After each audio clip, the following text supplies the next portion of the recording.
right. We got a deal. I will meet you right over there, and we'll do some paperwork. All right, Okay. sounds good. History is full of lost treasures, but very few could shake a place like Pawn Stars the moment they appear.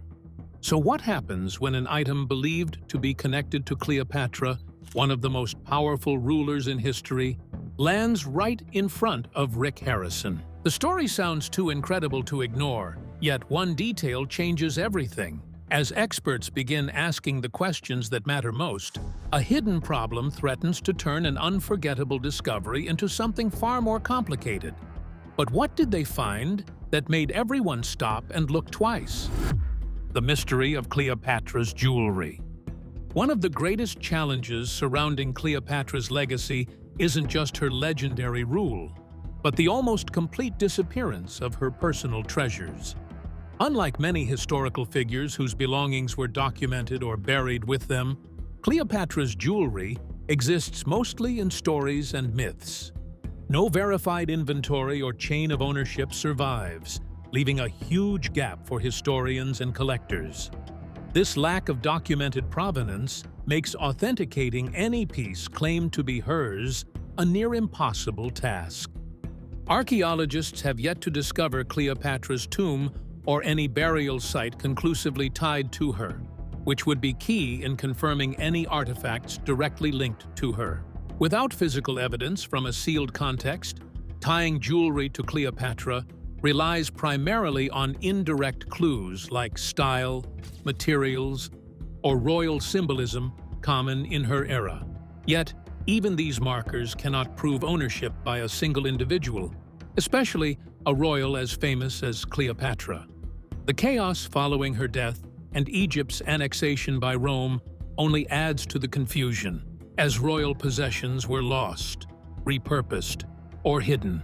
Experts emphasize that while artifacts can be dated to Cleopatra's reign or associated with her dynasty, confirming that they were her personal items is practically unheard of. The stories passed down through time, even those recorded by trustworthy ancient writers, cannot replace scientific authentication. This uncertainty creates a huge mystery. Someone might hold an enormous piece of history without knowing it, or sellers might exaggerate claims to increase value. Either way, the stakes in valuation and purchase are sky-high whenever Cleopatra's name appears. This uncertainty also feeds the imagination. What would happen if a piece of Cleopatra's jewelry did end up today on a pawn shop counter just like that? How would experts react straight away once the first shock passes? And how would Rick Harrison, who is known for his sharp business instincts, decide whether to trust the story or basically turn around and walk away? The whole thing sits on that fine line between legend and verifiable fact, a line only a few really cross, especially when we talk about Cleopatra's treasures. The drama here isn't only academic, it's personal in a way. It taps into the thrill of discovery and the very real risks involved when history and commerce start clashing. One artifact tied to Cleopatra would be among the rarest and most valuable things on the planet. But could it even be authenticated well enough to actually buy or sell without everyone panicking? That question sets the tone for an intense look at how much the Queen might have influenced the world through her jewels and the long, winding routes her treasures may have taken. Pieces that might have come from Cleopatra's court, if they exist at all, could be scattered all over the ancient world by now. They may have been traded off, given as favors, or stolen during some messy turning of events, which honestly makes the trail even more tangled. The thought that something connected to her personal adornment could show up far from Egypt raises those big questions about ancient trade routes and cultural exchange, like who moved what and why. Every discovered artifact then becomes either a real clue or, at times, a red herring, something that feels promising but pulls you in the wrong direction. So this tangled mystery around Cleopatra's jewelry isn't really about objects alone.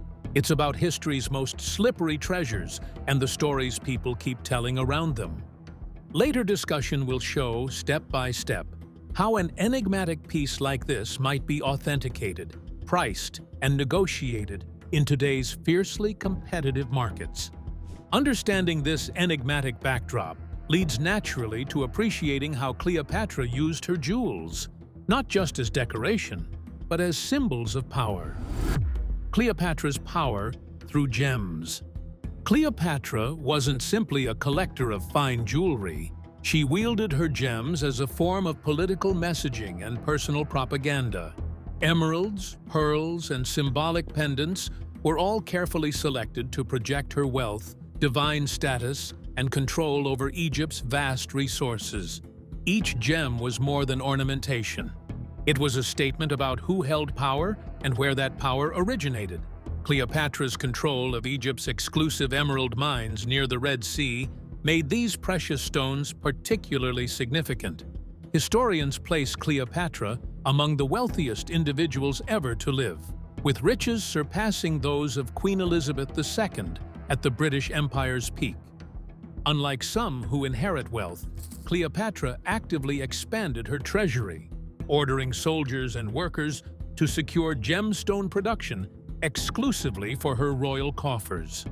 Emeralds, in particular, became synonymous with Egypt under her reign, reinforcing her political influence throughout the Mediterranean. Roman accounts describe Cleopatra's palaces filled with emerald-adorned objects, and she herself was said to wear so many jewels that her physical burden was a striking symbol of her status. This dazzling display was intentional, designed to impress and intimidate guests from Rome and beyond.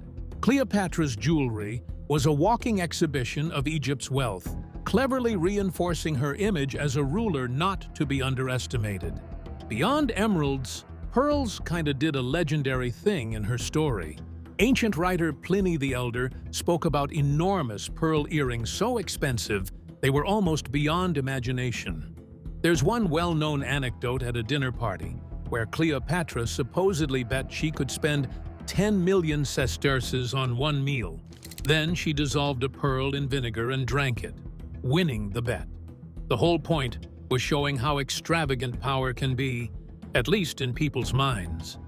Whether it's true or not, the tale still basically points to Cleopatra, understanding that the sheer spectacle of wealth can project authority as much as the wealth itself. Jewelry also took on religious and cultural meaning for Cleopatra, not just pretty stuff. She wore pendants made as lotus flowers, linked with fertility, scarab beetles tied to divine guardianship, and funeral necklaces that used sacred patterns connected to Egyptian afterlife ideas. These selections reinforced her divine mandate to rule, and they affirmed her bond with the gods as her subjects and rivals would have seen it. Even Cleopatra's cosmetics got pulled into this gem situation. She ground emeralds into powder for makeup, so the most powerful stone in her kingdom wasn't only on display around her neck, but also on her face. That bold move underscored her link to Egypt's natural riches and royal prestige in a way that few other rulers of the time managed to match. Every ornament felt like a prop in a wider political theater thing, more deliberate than casual. And there was diplomacy too. Cleopatra gifted precious pieces to Julius Caesar and Mark Antony, but those gifts weren't just polite tokens. They carried serious political weight, showing alliances and stressing Egypt's resource dominance. Giving jewelry was like writing a message in stone, and gemstone, something no normal agreement could really imitate. If you understand the kind of leverage behind her gems, the intrigue grows around any surviving pieces that might appear today.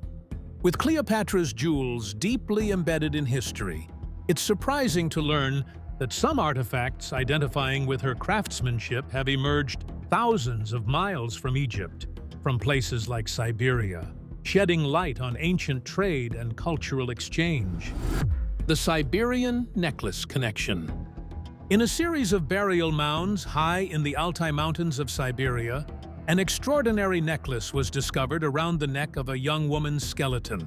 This necklace stood apart from anything found in the region before, not just because of its vibrant colors, but because detailed study revealed it was Egyptian in origin. Archaeologists identified the necklace as crafted using the millefiori technique, an intricate glasswork method famously perfected in ancient Egypt during the Ptolemaic period. Dating back approximately 2,300 to 2,400 years, the necklace was part of a burial for a supposed virgin priestess of the Pazaric people, a nomadic culture several thousand miles from Cleopatra's Egypt. The presence of this distinctly Egyptian artifact in Siberia raises fascinating questions about how such treasures traveled across continents in the ancient world. It suggests that trade routes, diplomatic exchanges, or even personal journeys were more complex and far-reaching than commonly thought. Professor Andrei Borodovsky, who spent 3 decades working with Altai antiquities, described the necklace as the most beautiful discovery of his career.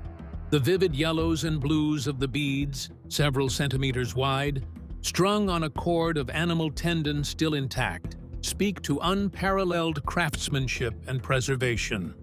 This necklace was not a simple fragment, but a complete piece, unmatched in the archaeological record that far east.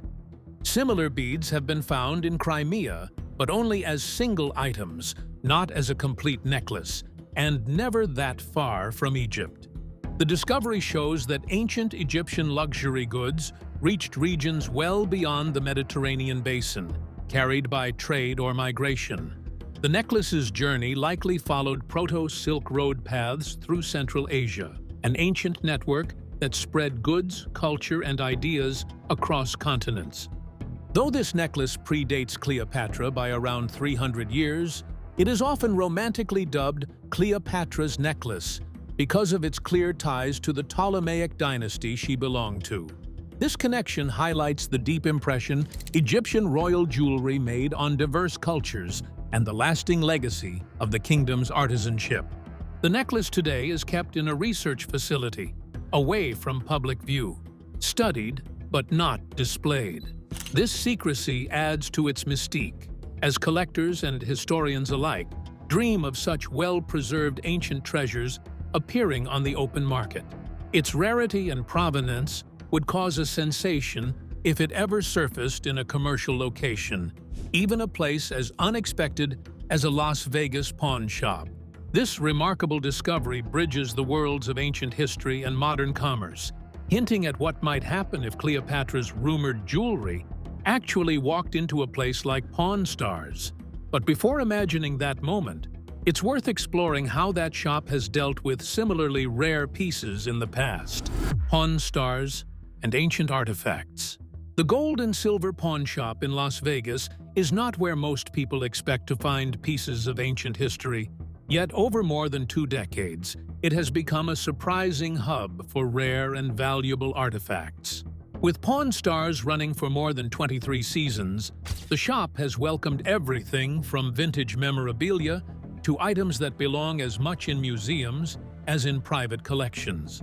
The staff, led by Rick Harrison, has developed a reputation for recognizing the significance of ancient and historically important objects, even if they seem out of place on a pawn shop counter. One of the most impressive ancient artifacts to cross that counter was an Egyptian cartonnage mummy mask, dated to roughly 2,000 years ago, close to Cleopatra's era. When the seller named Jad brought it in, Rick quickly called an expert, Dr. Phineas Castle, to authenticate its origin and value. What set this mask apart was the iconography showing a figure riding a lion, a symbol reserved solely for royalty in ancient Egypt's visual language. Phineas Castle valued the mask between $20,000 and $22,000, emphasizing that such royal symbolism could attract a collector willing to pay significantly more. Even though the seller had asked for $70,000, the deal was negotiated down to $30,000, a price Corey Harrison accepted rather than risking the piece walking out the door. For the Harrisons, authenticity and rarity often outweigh initial price tags, especially with items tied directly to royal history. The gold and silver shop's approach to ancient artifacts stands apart because they do not simply buy history for history's sake. Instead, they combine expert authentication with sharp business instincts, understanding the importance of provenance and market demand before making an offer. Many pawn shops would shy away from holding objects that require complex validations or have uncertain legal status. But Rick Harrison's network of specialists and experience tackling rare items allow the family to operate confidently where others hesitate. Not every extraordinary historical item actually makes the cut. For example, the shop once declined to purchase an authenticated ancient Roman coin from roughly 42 BC, which was valued at over $100,000. Even with its genuineness, the asking price ran past what Rick figured the market could stomach. That call sort of underlines the shop's business logic. Like owning history only counts when it can later be resold. Rick's knack for catching undervalued history balances the whole passion side with the profitability side, at least in practice.